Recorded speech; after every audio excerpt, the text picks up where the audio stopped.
사회생활을 하다 보면 많은 이야기 중 재능과 노력이라는 부분이 나옵니다. 인생을 사는데 무엇이 더 중요한가? 재능이냐 노력이냐? 저도 어릴 때부터 항상 하던 고민들이었거든요.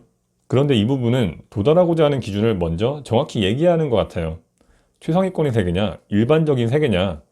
좀 주관적인 얘기를 할 건데 최상위권이라고 하면 저는 당연히 재능이 최우선 된다고 말할 겁니다. 아인슈타인이 한 말 있거든요. 유명한 말이죠. 천재는 1%의 재능과 99%의 노력이라는 말을 했습니다. 이 말만 들으면 노력하면 다 되겠는데? 이런 생각을 할 수도 있거든요. 그런데 사회생활을 하고 있는 사람들이라면 해석을 좀 다르게 해야 해요. 현실적으로 많은 사람들은 99% 정도의 노력을 합니다.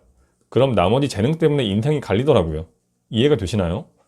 아인슈타인이 1%라고 말하는 그 재능 때문에 사람들의 인생이 변합니다. 사실 그 1%라는 게 우리가 생각하는 1%가 아닐 수도 있어요. 천재가 말하는 1%의 재능은 우리에게 99%로 느껴질 수도 있어요. 어느 분야든 최상위권이 있잖아요. 공부로 치면 서울대학교 의대, 연세대학교 의대, 사법고시 등이 있고요. 사회생활로 치면 대기업 임원, 유명한 외국계 임원 정도가 있겠죠. 스포츠로 치면 김연아, 박지성, 손흥민, 박찬호 등, 연예인으로 치면 정우성, 원빈, 이효리 같은 사람들이 있겠죠. 이런 라인들은 다 재능에 의해서 결정이 된다고 생각합니다. 사실상 일반적인 사람들은 거의 도달할 수 없어요. 누구나 노력해서 이런 자리로 갈 수 있다고 하는 사람들은 대부분 사기꾼 아니면 무책임한 이상론자예요. 세상 모든 사람들이 노력만 해서 1등을 한다고 하면 그 자체로도 말이 안 되죠. 더군다나 사회에서는 노력하면 어떻게든 된다라는 식의 슬로건을 많이 얘기하죠.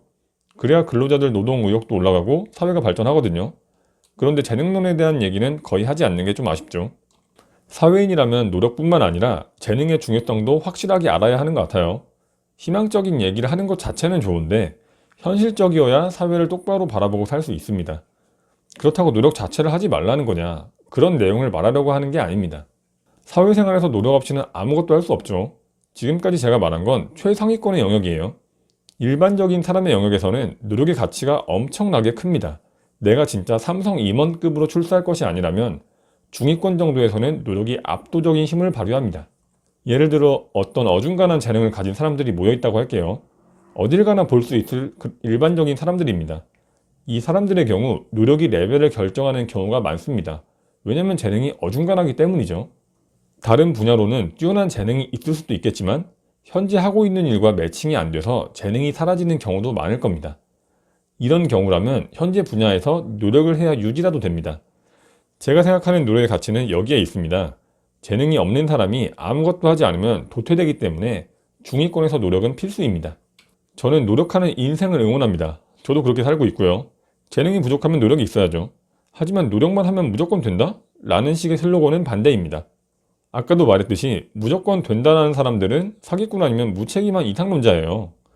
그건 오히려 사회를 냉정하게 보는 시야를 방해할 수가 있어요. 차라리 노력하기 전에 어떤 재능을 가지고 있는지 검토하라고 하는 게 더 도움이 될 것 같아요. 대부분 사람들은 잘하는 게 조금씩 다 다르기 때문에 어떤 재능이 얼마나 있는지 20대, 30대 때 정확히 파악하는 게 중요하다고 봅니다. 그리고 하나 더 말해보면 노력도 재능의 영역에 들어가거든요. 하루 종일 공부를 한다고 했을 때 매일 8시간 하는 사람이 있고 15시간 하는 사람이 있을 거예요. 이 차이도 재능이라고 봅니다. 이게 사회생활을 하는데 똑같이 적용됩니다. 나는 노력하는 재능이 있는 사람이구나 라는 걸 아는 것도 굉장히 큰 깨달음이겠죠. 그러므로 내가 어떤 재능을 가지고 있는지 진지하게 고민을 해보고 그 부분에 대해서 명확하게 파악을 하고 그에 걸맞는 노력을 통해 인생의 방향을 설계하는 것이 가장 좋을 것 같습니다. 그게 진정한 사회생활의 깨달음이 아닐까요?